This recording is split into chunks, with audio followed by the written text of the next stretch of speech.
बाबा के बगिया में गेंदावा के फुलावा हो फुलावा फूलेला का चनार फुलावा फूलेला का चनार ताई तारा बैठेली बेटी हो दुलारी बेटी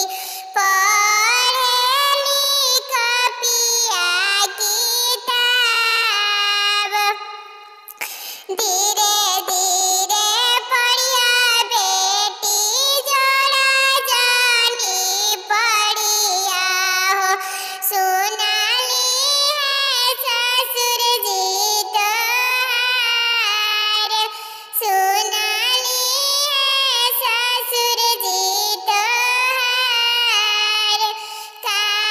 करी है आमा हो ससुरा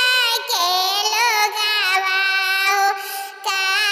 करी है ससुर जी हमार का करी है ससुर जी हमार लेइए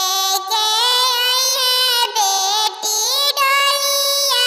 कहारवा हो तोहा के बियाही लेई जास तोहा के बियाही लेई जास हरिहर बसवा काटी पापा मड़वा छेइले मड़वा छवाइले विशाल एक ओरी बैठेले नैहर के लोगावा हो एक ओरिया ससुरा के लोग बिचावा में बैठेले दुल्हा दुल्हनिया हो आज पापा देबो कन्यादान हाथावाला भाई पापा सोनावा सोन कलपी बेटी